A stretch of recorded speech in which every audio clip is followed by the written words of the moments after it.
tahu engkau begitu peduli dengan tubuhmu dengan menjaga pola makan yang bergizi untukmu, makhafatan min alamin tari, karena saking takutnya engkau dari penyakit yang bisa merusak fisikmu. Wa kana aula bika an tahtami minal ma'asi khasyatal bari, padahal yang terpenting bukan itu. Yang terpenting adalah engkau menjaga fisikmu, tubuhmu, hatimu dari kemaksiatan karena engkau takut kepada Al-Bari, yaitu Allah tabaraka wa taala. Lalu kemudian sebaliknya bisa kita katakan bahwasanya makanan yang bergizi untuk hati kita adalah ketaatan, adalah ilmu, adalah zikir, membaca Al-Quran, dan ketaatan-ketaatan ibadah-ibadah yang lainnya, yang mana itu adalah makanan lezat bagi hati kita untuk menguatkan hati. Sebagaimana sebaliknya makanan lezat yang menimbulkan penyakit yang kita namakan dengan dosa dan maksiat, itu makanan lezat tapi tidak sehat, yang bisa berpotensi menghancurkan dan merusak tubuh kita. Sebaliknya ketaatan pun adalah makanan lezat tapi yang bergizi bagi tubuh dan hati manusia, yang ketika kita berikan asupan yang bergizi, maka hati akan menjadi kuat untuk melakukan berbagai macam ketaatan, kuat untuk melakukan amar ma'ruf dan nahi mungkar. Sebaliknya ketika hati kita berikan asupan yang tidak bergizi, makanan-makanan yang berpenyakit, maka akan menimbulkan penyakit bagi hati, yang ketika hati sakit akan membuat tubuh itu malas dalam beribadah, akan membuat segala ketaatan, menjalankan syariat-syariat agama itu menjadi pahit, menjadi getir, menjadi berat rasanya. Sebagaimana seorang ketika sakit fisiknya, makanan lezat apapun yang dia masukkan ke dalam mulutnya rasanya pahit, rasanya masam, rasanya getir, tidak ada kenikmatan. Demikian pula hati ketika sakit, kita merasakan berat, begitu berat rasanya ibadah. Ketika datang waktu azan maghrib, waktu azan isya, kita akan katakan dengan lisan kita, ya Allah, baru saja sholat, sekarang sudah waktunya sholat lagi. Akan ada ucapan-ucapan semacam itu. Sebentar lagi akan datang tamu yang agung berupa bulan Ramadan. Setiap jiwa yang hanif, setiap hati yang lurus, hati yang beriman akan menyambutnya dengan sukacita. Tapi ada sebagian di antara kita yaitu sebagian jamaah dan juga saya pribadi mungkin, na'udzubillahi min dzalik, ada sebagian di antara kita yang merasakan beratnya menyambut bulan Ramadan. Mungkin tidak kita sebutkan secara lisan, tapi sebagian dari hati kita mungkin merasa berat. Apa sebab? Sebabnya adalah itu indikasi menunjukkan bahwasanya hati kita sedang tidak berada dalam kondisi baik-baik saja. Hati kita sedang sakit, maka perlu kita ulang-ulangi zikir, kita renungi zikir kepada Allah, kita renungi Al-Quran, lalu kemudian kita isi hati kita dengan makanan-makanan bergizi yang lainnya, berupa sering hadir di kajian dan majelis-majelis ilmu, yang dengannya semua yang terasa berat itu menjadi lezat. Segala yang terasa berat itu menjadi lezat. Dengan apa? Dengan asupan yang bergizi, menjadikan hati kita menjadi sehat, sehingga setelahnya semua ketaatan bisa menjadi mudah untuk kita lakukan. Dan ini hukuman yang terakhir disebutkan di sini oleh Al-Imam Ibnu Qayyim rahimahullahu taala. Di sini seperti terakhir, padahal beliau menyebutkan hukuman yang lainnya di bab yang lain, yaitu di halaman 47 akhir. Kita berganti pasal al-uqubatu syar'iyyah, yaitu hukuman-hukuman syariat. Hukuman-hukuman syariat. Kata beliau rahimahullah, fa illam taru'ka hadhil uqubat wa lam tajid laha ta'thiran fi qalbika fa ahdiril uqubati syar'iyyah allati syara'aha Allah wa rasuluhu 'alal jaraim.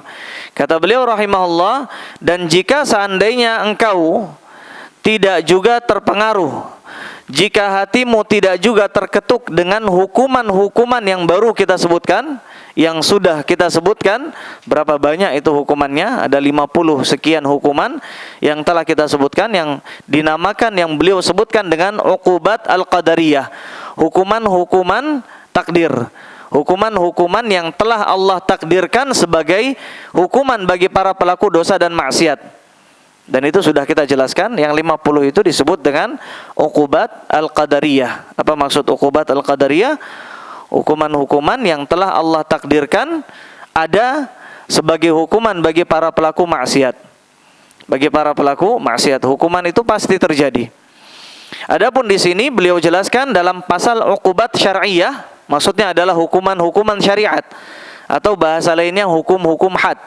Hukuman yang telah Allah dan Rasulullah tetapkan dalam syariat ini berupa hukum had. Kata beliau, fa illam taru'ka hadhil uqubat, jika engkau tidak juga takut terhadap hukuman-hukuman qadariyah yang telah kita sebutkan, berupa gelapnya hati ketika seorang bermaksiat, putusnya hubungan antara dirinya dengan dirinya sendiri, putusnya hubungan antara dirinya dengan keluarganya, anak dan istrinya, putusnya hubungan antara dirinya dengan kehidupan sosialnya, dengan Rabbnya tabaraka wa ta'ala, gelapnya hatinya, gelapnya wajahnya di dunia sebelum di akhirat, dan banyak lagi hukuman yang mungkin kita ingat sebagiannya. Banyak sekali hukuman yang beliau sebutkan, hukuman qadariyah.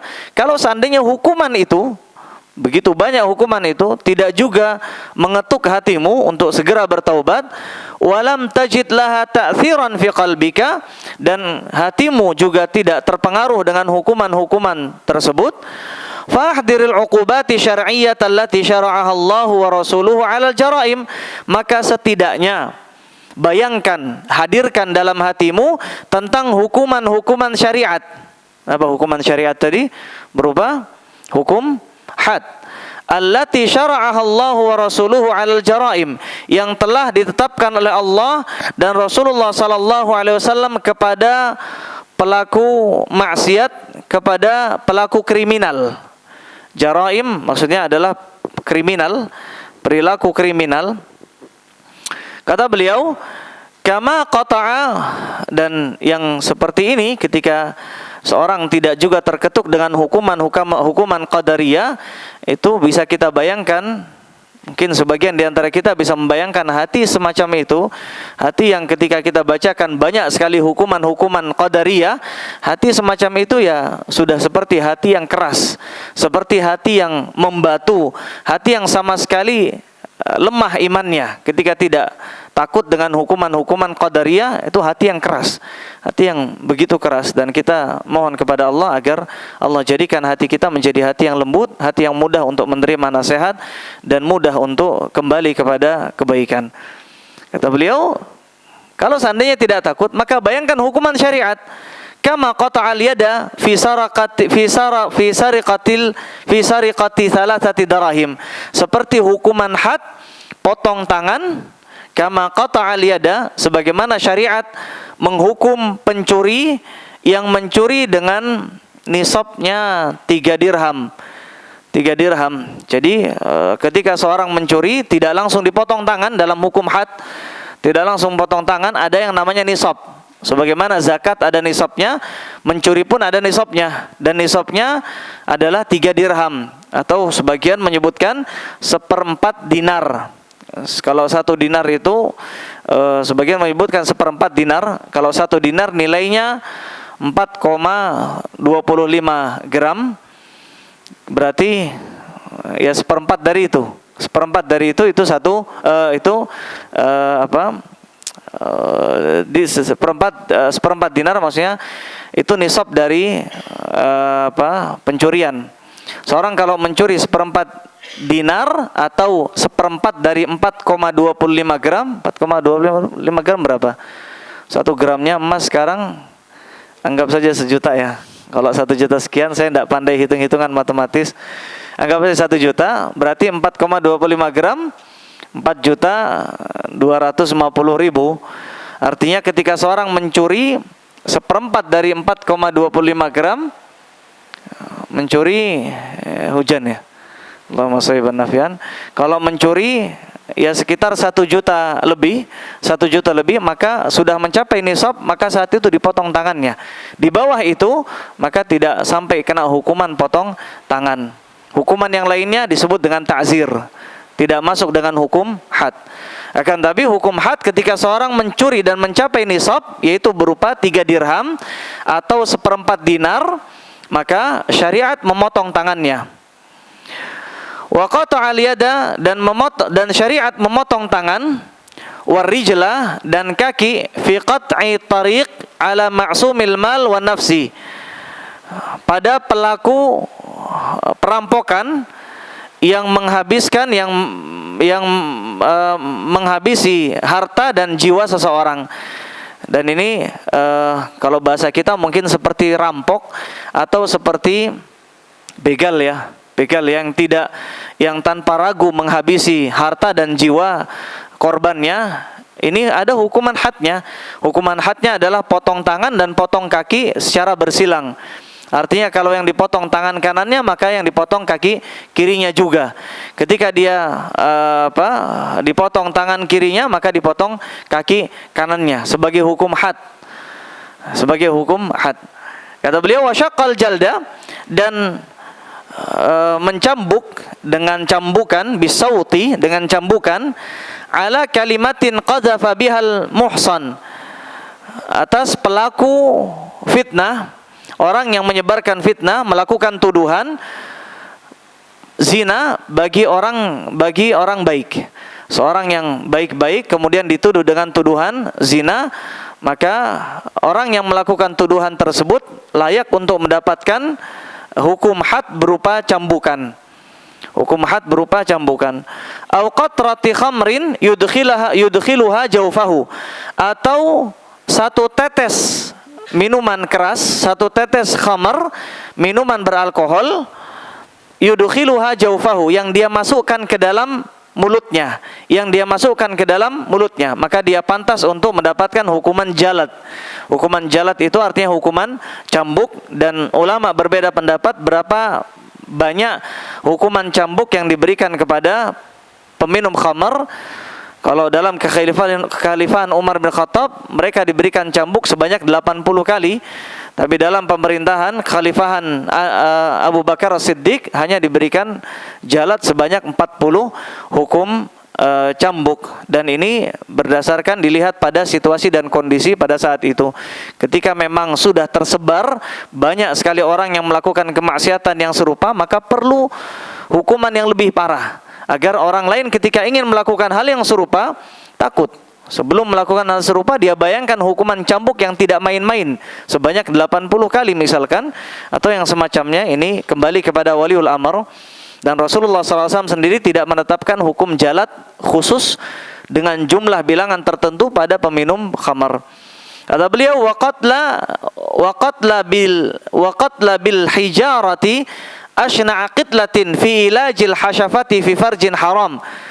Dan hukuman bunuh dengan batu, qatla, hukuman bunuh, bil hijarati, dengan batu, ashna'a qitlatin fi ilaj, dan ini hukuman yang paling buruk, fi ilajil hasyafati fi farjin haram, ketika seorang memasukkan kemaluannya pada kemaluan wanita dalam yang haram. Maksudnya ketika seorang melakukan perzinahan dalam kondisi muhsan, maka hukumannya adalah hukum bunuh dengan batu, maksudnya adalah hukum rajam. Wa khuffifa hadhil 'uqubata amman lam tatimma alaihi ni'matul ihsan bi mi'ati jildah. Dan hukuman ini lebih ringan, diberikan hukuman kepada mereka yang belum merasakan nikmat al-ihsan, maksudnya nikmat pernikahan, nikmat hubungan suami istri, bimi'ati jildah, yaitu hukumannya adalah hukum jalad, hukum cambuk sebanyak 100 kali. Wa binafi sanatin an watanihi wa baladihi ila biladil gharbah, dan dengan hukuman diasingkan selama 1 tahun, an watanihi, dari tempat negaranya, dari tempat tinggalnya, wa baladihi, hukum diasingkan dari negerinya, dari tempatnya, ila biladil gharbati, selama 1 tahun, menuju tempat asing selama 1 tahun. Dan ini termasuk hukuman had. Kata beliau, wa farraqa baina ra'sil 'abdi wa badanihi, dan dipisahkan antara kepala dan tubuh seorang, maksudnya hukum pancung, hukuman mati, hukuman bunuh, hukuman pancung, idza waqa'a 'ala dzati rahimin muharramin minhu, ketika seorang melakukan hubungan dengan mahramnya. Ketika seorang melakukan hubungan dengan mahramnya, dengan, mohon maaf, dengan ibunya atau dengan saudari perempuannya atau dengan kerabat karibnya, artinya orang yang masih ada hubungan darah dengannya, maka ini hubungan yang hubungan yang dahsyat, hubungan yang keji sekali, jauh lebih parah dibandingkan dengan hubungan non mahram. Maka kita dapati hukumannya pun lebih. Kalau seorang berzina dan dia belum muhsan, artinya belum menikah, hukumannya 100 kali cambuk. Adapun seorang ketika dia berzina dengan mahramnya, dia sudah menikah atau dia belum menikah, maka hukumannya hukuman pancung. Hukumannya adalah hukuman pancung dan tidak istatab. Istatab itu dalam hukum had artinya diminta untuk taubat lebih dahulu. Tidak. Ketika dia sudah tertangkap tangan melakukan semacam itu oleh pemerintah, kemudian ditegakkan hukum syar'i, maka hukumannya tidak lagi diajak untuk taubat, tidak ada taubat. Ya sudah, hukumannya adalah dipenggal, dipisahkan antara kepalanya dengan tubuhnya. Dan ini perilaku yang menjijikkan. Perilaku yang menjijikkan. Au taraka salatal mafruḍah, atau hukum pancung bagi mereka yang meninggalkan salat wajib. Meninggalkan salat wajib artinya meninggalkan secara keseluruhan. Kita lihat di negeri kita banyak sekali orang yang meninggalkan salat dengan berbagai macam alasan. Ada yang malas, ada yang mungkin berkeyakinan berbeda, ada yang berkeyakinan yang penting eling, yang penting ingat, seperti beberapa aliran-aliran di negara kita, aliran Islam kejawen atau seperti Sunda Wiwitan, yang mereka berkeyakinan pokoknya iman itu yang penting eling, yang penting ingat, seperti keyakinan orang-orang Murji'ah. Maka yang semacam ini kalau di negara Islam yang menerapkan hukum syariat secara keseluruhan seperti di negeri yang diberkahi, negeri Saudi, Mamlakah Saudiyah, Arabia Saudiyah, maka hukumannya adalah hukum pancung. Meninggalkan sholat secara keseluruhan, tapi pertama kali sebelum dihukum pancung istatab. Istatab itu apa tadi? Diminta untuk bertaubat dahulu ketika dia enggan. Ketika dia enggan, maka pada saat dia enggan semacam itu, pilihannya dua.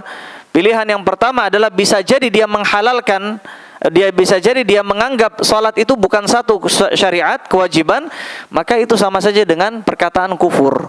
Maka hukumannya adalah hukum pancung dan dia mati dalam keadaan kafir. Na'udzubillah. Atau pilihan yang kedua, bisa jadi dia menolak dan membangkang kepada pemerintahan yang sah, maka semacam ini adalah tindakan pemberontakan, maka hukumannya adalah hukum pancung. Au takallama bi kalimati kufrin, atau ketika dia mengatakan perkataan kufur, artinya bisa jadi dia istihza biddin, menghina agama dengan bermain-main dengan salah satu dari syariat agama, atau dengan mengucapkan kalimat kufur. Maka ketika dia mengucapkan kalimat kufur, dia murtad, dan hukuman murtad adalah hukuman bunuh. Hukuman murtad adalah hukuman pancung. Wa amara biqatli man wati'a dzakaran mithlahu, dan diperintahkan untuk, syariat memerintahkan untuk memberikan hukum bunuh bagi man wati'a dzakaran mithlahu, yang melakukan hubungan homoseksual, laki-laki berhubungan dengan laki-laki sepertinya. Man wati'a dzakaran mithlahu, melakukan hubungan dengan laki semacamnya, sepertinya. Ini hukum homoseksual, dan ini hukumannya luar biasa. Yang dihukum bukan hanya pelaku, kata beliau, wa qatalan maf'ula bihi, yang dibunuh juga korban. Artinya jika sama-sama suka, jika terjadi keridhaan antara keduanya, sebagaimana sabda Nabi sallallahu alaihi wasallam, man wajadtumuhu fa'ala fi'la qaumi lutin faqtulul qatila fa'ila wal maf'ul bih. Kata beliau sallallahu alaihi wasallam, siapapun yang kau temukan melakukan perilaku kaum homoseksual, kaumnya Nabi Lut, artinya benar-benar melakukan, bukan cuman muqaddimah, bukan, tapi benar-benar memasukkan itu ke itu. Demikian pula itu benar-benar terjadi, maka kata beliau sallallahu alaihi wasallam, faqtulul qatila faqtulul fa'ila wal maf'ul, maka bunuhlah pelakunya dan korbannya. Ini hukuman mana lagi yang lebih dahsyat daripada ini? Artinya ini menunjukkan betapa seriusnya perilaku homoseksual. Bahkan kalau kita kilas balik dalam kajian kita sebelumnya, kenapa berlaku hukuman semacam ini? Karena mengerikan perilaku homoseksual dan menular, dan menularnya itu dengan cara yang aneh sekali.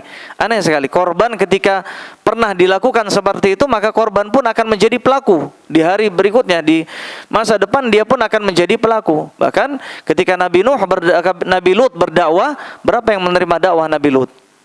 Tidak ada kecuali 2 anak putri beliau alaihi salatu wassalam. Dan ini menunjukkan betapa bahayanya dosa homoseksual kalau dibiarkan di negara kita terjadi. Makanya sebisa mungkin kita kerahkan ilmu kita kerahkan media sosial kita untuk benar-benar membantah ini perilaku dan pelaku homoseksual. Dan ini menyebar, terutama di kota-kota besar. Ini menyebar, ada pesta seks. Baru kemarin kita baca beritanya di Jakarta, di Cengkareng ada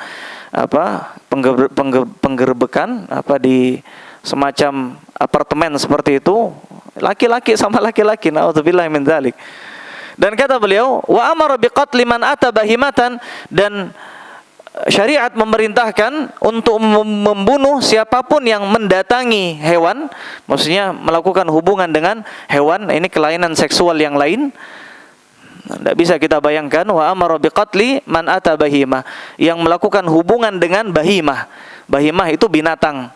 Wa qutilal bahimatu ma'ahu, dan hewannya pun dibunuh. Ini sekali lagi perilaku yang luar biasa aneh, melakukan hubungan dengan biasanya wanita, ini dengan betina. Hewannya pun dibunuh karena tertulari dengan penyakit semacam itu. Wa azama, dan Nabi SAW ingin sekali ala tahriqi buyutil mutakhallifina anis salati fil jamaah, untuk membakar rumah-rumah orang-orang yang meninggalkan salat jamaah.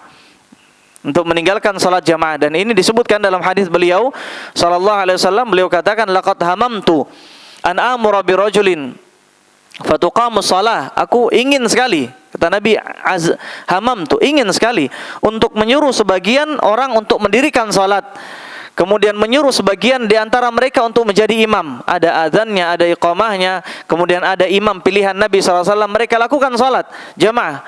Lalu Nabi ngapain? Maka Nabi kemudian mengatakan, lalu kemudian aku pergi bersama orang-orang yang mereka membawa kayu bakar, mendatangi rumah-rumah orang yang tidak melakukan salat jamaah, yang bagi mereka, bagi para sahabat itu adalah orang-orang munafik. Itu sudah pandangan normal bagi para sahabat, rahasia umum bagi para sahabat. Orang kalau tidak sholat jamaah laki-laki, maka itu munafik, sebagaimana hadis Abdullah ibn Mas'ud. Dan Nabi ingin sekali membakar rumah mereka. Dalam hadis yang lain Nabi katakan uzur kenapa Nabi tidak membakar rumah mereka. Alasannya adalah karena laula an-nisa wasibyan, kalau seandainya bukan karena wanita dan adanya anak-anak di rumah orang-orang munafik itu, maka Nabi akan membakar rumah mereka. Jadi ini hukum syar'i. Wa ghairu dzalik, dan selainnya minal uqubatil lati rattabaha 'alal jaraim, dari hukuman-hukuman syar'i yang hukum-hukum had yang ditetapkan kepada para pelaku kriminal. Wa ja'alaha bi hikmatihi 'ala hasabid dawa'i ila tilkal jaraim wa hasbil wazi' anha. Dan hukum-hukum syariat ini telah Allah tetapkan berdasarkan dengan hikmah dan kebijaksanaan Allah, sesuai dengan faktor pendukungnya dan juga penghalang-penghalang pelaku kemaksiatan itu untuk melakukannya. Artinya setiap kalau kita lihat hukum-hukum syar'i yang Allah tetapkan bagi para pelaku kriminal, para pelaku maksiat, hukumannya berbeda satu sama lain. Seorang ketika melakukan pencurian, maka hukumannya hukum potong tangan. Tidak dipotong dua-duanya, tidak juga dipotong kakinya, tapi yang dipotong hanya tangannya. Yang dipotong tangannya. Seorang ketika melakukan pencurian disertai dengan perampokan, artinya dilakukan di siang bolong, pencurian dilakukan di siang bolong yang membuat orang lain takut, maka berbeda lagi hukumannya. Seorang ketika melakukan pencurian, perampokan disertai dengan pembegalan, ada jiwa yang terbunuh, maka beda lagi hukumannya. Jadi hukumannya berbeda-beda. Apa yang membuat beda? Jawabannya adalah sesuai dengan faktor pendukung dan istilahnya Istilahnya kerusakan yang terjadi diakibatkan dengan kemaksiatan yang dilakukan tersebut. Kata beliau, "Fama kana al-wazi'u anhu tab'iyan wa laysa fi ittiba'i da'in ilaihi iktafa fihi bitahrim ma'a ta'zir wa lam yurattib alaihi haddan." Artinya secara ringkas, dan jika seandainya perilaku dosa dan maksiat tersebut adalah perilaku yang menyalahi fitrah, akan tapi tidak menimbulkan kemungkaran yang besar, tidak menimbulkan madarat yang besar, kerusakan yang besar, maka tidak diberikan hukuman bagi pelakunya hukum had. Seperti misalkan ka'aklir roji, seperti seorang yang makan kotoran. Ada orang makan kotoran, mungkin ada orang yang beraliran tertentu. Di Solo ada. Di Solo ada enggak? Di India biasa ada, mungkin penyembah hewan, penyembah sapi, maka mereka mengkultuskan kotoran yang keluar dari sapi. Itu mereka kultuskan. Sebagian mungkin meminum air seninya, air kencingnya. Kalau di Solo ini ada enggak? Mungkin ada mbah-mbah.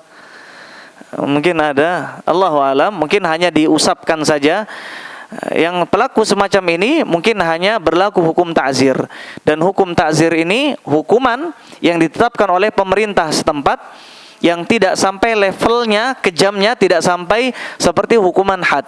Seperti misalkan hukum ta'zir di negeri kita, orang ketika mencuri, atau bahasa lainnya koruptor, itu bahasa halusnya, bahasa kasarnya yang mencuri, maling, maka hukumannya mungkin dipenjara, tidak sampai potong tangan. Itu namanya hukum ta'zir, hukum ta'zir dari pemerintah. Atau mungkin ketika ada seorang yang mabuk-mabukan, maka hukumannya penjara. Mabuk saja tidak penjara, mabuk dan melakukan tindak kerusakan, maka hukumannya penjara. Ini hukum ta'zir. Hukum ta'zir itu levelnya di bawah hukum had, dan tidak ditetapkan syariat, tapi ditetapkan oleh pemerintah. Walam yurattib alaihi haddan, tidak terkena hukum had, seperti memakan kotoran, wa syurbid dam, atau meminum darah. Kita berhenti di sini, nanti kita lanjutkan. Allahu a'lam. Fadhal. Nah, kita lanjutkan. Kata beliau rahimahullah, seperti misalkan hukuman yang menyalahi tabiat tapi tidak menimbulkan kerusakan bagi orang banyak, seperti memakan kotoran atau seperti meminum darah.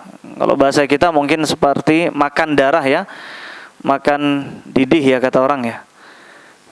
Didih bahasa Jawanya biasanya didih ya, saren. Ada yang pernah makan? Maka pantasnya kena hukum ta'zir ya. Tapi kalau ketangkap oleh pemerintah. Wa syurbid dam, makan darah. Wa aklil maitah, makan bangkai. Mungkin sama seperti ini, yang menyalahi tabiat seperti makan binatang buas, seperti makan anjing misalkan, maka mungkin pantas mendapatkan hukum ta'zir, hukum ta'zir. Wa ma kana fi ittiba'i da'in ilaihi rattaba 'alaihi min al-uqubati biqadri mafsadatihi. Adapun kemaksiatan dan dosa yang menimbulkan mafsadat besar dan menyalahi tabiat, maka pantas untuk mendapatkan hukum had. Semacam misalkan tadi kita sebutkan hukuman seksual, kelainan, seperti antara manusia dengan binatang atau antara laki-laki dengan laki-laki. Jadi beliau di sini ingin menjelaskan bahwasanya hukum syariat itu datang untuk membawa kehidupan. Hukum syariat datang untuk membawa kehidupan dan untuk menjadikan kehidupan manusia lebih baik. Tidak sebaliknya. Tidak seperti yang dikatakan oleh orang-orang liberal, yang mereka katakan hukum had semacam ini tidak pantas diterapkan di zaman yang menjunjung tinggi hak asasi manusia. Zaman hukum had semacam ini hanya pantas diterapkan di daerah badui, daerah di mana mereka hidup jauh dari ilmu, jauh dari ini. Hukum had semacam ini hanya pantas diterapkan 14 tahun silam ketika masa Nabi SAW masih hidup. Ini perkataan-perkataan yang menyesatkan. Ini termasuk diantara syubhat. Dan kita katakan, kita bawakan firman Allah Jalla Jalalu, apa? Walakum fil qisasi hayah ya ulil albab. Kata Allah, wahai ulil albab, wahai manusia-manusia yang cerdas, bagi kalian di balik qisas itu terdapat kehidupan. Orang ketika membunuh, dibalas bunuh, maka akan menimbulkan kehidupan bagi orang lain yang mungkin sudah mendapatkan ancaman bunuh. Kenapa? Karena ketika seorang ingin melakukan kriminal pembunuhan, dia akan berpikir 1.000.000 kali, 1.000 kali, 1.000.000 kali untuk melakukan pembunuhan yang sama. Kenapa? Karena balasan hukuman orang yang melakukan pembunuhan adalah hukum bunuh semisal. Akan tapi di zaman sekarang ini orang ketika membunuh hukumannya apa? Penjara, atau mungkin ketika dia di penjara seumur hidup sekalipun, dia mungkin bisa mengurangi dengan uangnya, dia bisa mengurangi masa tahanan, atau sekalipun dia di penjara seumur hidup, dia bisa dengan uangnya bisa hidup damai, hidup tentram, hidup dengan kemewahannya, dan dia berada di jeruji penjara, dan itu terjadi. Dan kalau seandainya orang liberal mau berpikir sedikit, itu seandainya terjadi pada anaknya, perempuannya, atau mungkin keluarganya ada di antara mereka yang terbunuh, maka saya yakin 1000% mereka pun pasti akan menyuarakan bunuh bagi pembunuhnya. Jadi beneran apa kata firman Allah, walakum fil qisasi hayah, di balik qisas itu terdapat kehidupan. Ya meskipun di negeri kita, negeri Islam ini, Indonesia negeri Islam bukan? Hah? Negeri Islam, atau kalau tidak negeri Islam berarti negeri kafir? Negeri Islam bukan? Indonesia negeri Islam. Pemerintahnya, pimpinannya Pak Prabowo, Masya Allah Muslim. Dalam sejarah tidak pernah ada pemimpin Kristen yang memimpin negeri Indonesia. Di sini ditegakkan hukum-hukum syariat, bahkan syiar-syiar agama hidup dalam negeri kita. Seperti misalkan azan, bahkan waktu sholat diatur. Siapa yang ngatur? Kementerian Agama, dibantu oleh negeri. Haji, umroh, semuanya diatur. Dan ini membuktikan bahwasanya negeri kita negeri Islam. Makanya diantara dalil negeri itu Muslim atau bukan, adanya suara azan. Suara azan. Makanya di antara sunnah Nabi ketika beliau berperang, beliau tidak berperang di malam hari. Beliau menunggu sampai datangnya waktu subuh. Untuk apa? Ketika datang waktu subuh, ketika mendengar suara azan, meskipun hanya azan, meskipun mereka tidak sholat, azan ketika orang kafir itu sudah seperti simbol. Ketika mereka azan, itu menunjukkan tanda mereka menyerah, menunjukkan bahwasanya mereka menyerah, tanda bahwasanya mereka sudah mengumumkan Islamnya mereka. Dan ketika mereka azan semacam itu, maka Nabi tidak jadi memerangi mereka. Makanya di antara sunnah ketika berperang, Nabi berperangnya di waktu subuh. Dalam surat Al-Adiyat kan, wal adiyati dhabha fal muriyati qadaha fal mughirati subha, dan kuda-kuda yang menyerang di waktu subuh. Dan ini termasuk sunnah ketika berperang. Jadi negeri kita adalah negeri Islam. Yakin sekarang ya? Ini negeri Islam. Hanya saja ada beberapa syariat Islam yang belum diterapkan. Selebihnya sudah diterapkan. Kita ada diterapkan Kementerian Agama yang mengatur beberapa urusan agama kita, ada azan dan banyak lagi syariat sudah ditegakkan. Hanya beberapa syariat yang belum ditegakkan. Artinya tinggal bagaimana cara kita menyebarkan ilmu ini agar suatu saat kemudian Allahu a'lam kapan Allah tegakkan hukum Islam seluruhnya seutuhnya di negeri kita. Kata beliau di sini, fa'uqubati syari' ja'at ala atamil wujuh. Maka hukuman-hukuman syariat itu datang dengan kesempurnaan. Wa aufaqiha lil aqli, dan selaras dengan akal manusia, wa aqwamiha bil maslahati, dan paling maslahat bagi kehidupan manusia. Wal maqsudu, maksud dari penjelasan ini adalah anna dzunuba innama tatarattabu 'alaiha al-'uqubatu syar'iyyah al-qadariyah. Dosa dan maksiat itu bisa jadi mendatangkan hukuman syariat dan bisa jadi mendatangkan hukuman qadariyah. Syariat tadi yang sudah kita jelaskan hukum had, dan qadariyah hukuman takdir. Seperti yang sudah kita jelaskan dalam banyak poinnya, hukum menghitam hati dan selanjutnya. Dan bisa jadi seorang ketika melakukan dosa dan maksiat, dia bisa jadi terkena salah satunya. Salah satunya bisa jadi ketika dia berzina di negeri kita misalkan belum ditegakkan hukum syariat, dia berzina, dia selingkuh atau mungkin yang semacamnya, dia berzina dan dia sudah menikah, dia tidak terkena hukum syariat. Tapi dia pasti terkena yang namanya hukuman qadariyah. Dia terkena hukuman qadariyah. Hukuman qadariyah, hukuman yang mempengaruhi hatinya, fisiknya, hubungannya, keluarganya, dan yang ada di sekitarnya, cuaca dan sekitarnya. Atau bisa jadi dia terkena hukuman syariat saja dan tidak terkena hukuman qadariyah. Seperti kejadian yang terjadi di zaman para sahabat, di mana mereka ketika melakukan perzinahan, sebagian ketika ada salah seorang sahabat melakukan perzinahan, dia hatinya langsung terenyuh, hatinya langsung ingin bertaubat, sampai itu membawa mereka datang ke Nabi SAW untuk minta ditegakkan hukum syariat. Artinya perzinahannya tidak sampai mempengaruhi hati mereka, tapi mereka tetap terkena yang namanya hukum syariat, terkena hukum rajam, terkena hukum cambuk, dan itu terjadi di zaman para sahabat. Dan ada mungkin yang terkena keduanya, hukuman qadariyah kena, hukuman syariat juga kena. Dia berzina, maka hubungan antara dia dengan istrinya, keluarganya rusak, keluarga terjadi perceraian, kemudian ditangkap sama pemerintah, sudah jatuh tertimpa tangga. Dan ini terkadang terjadi. Au yajma'uha Allahu lil 'abdi, atau bisa jadi semuanya terkena bagi seorang hamba. Wa qad yarfa'uhu ma'amman taba wa ahsan, atau bisa jadi seorang tidak terkena keduanya, tidak terkena hukuman qadariyah dan juga tidak terkena hukuman syariat. Wa hadza fadlullah, dan ini adalah termasuk di antara karunia Allah bagi siapapun yang Allah kehendaki. Ada mungkin orang baru mulai mencoba berbuat dosa, lalu kemudian dia bertaubat kepada Allah, belum sampai dirinya terkena hukuman qadariyah, dia juga tidak tertangkap tangan oleh pemerintah, maka dia terbebas dari keduanya, tidak terkena hukuman qadariyah dan juga tidak terkena hukuman syariat. Dan kalau itu yang terjadi bagi kita, mungkin ada di antara kita, banyak di antara kita yang melakukan maksiat, maka hendaknya bertaubat sebelum tertangkap tangan atau sebelum terjadi hukuman qadariyah atau hukuman syariah. Dan jika itu terjadi pada kita, kita bermaksiat, hendak segera bertaubat kepada Allah sebelum datang salah satu atau kedua hukuman tersebut. Dan siapapun yang, kata beliau di sini, amman taba wa ahsan, siapapun yang bertaubat dan memperbaiki kehidupannya setelah bertaubat. Siapapun yang bertaubat kemudian memperbaiki kehidupannya setelah bertaubat, maka tidak mustahil dia akan mendapatkan keutamaan dari Allah dan mendapatkan cinta dari Allah Jalla Jalaluh. Dan kalau kita bandingkan antara diri kita dengan para sahabat, mana yang lebih bejat?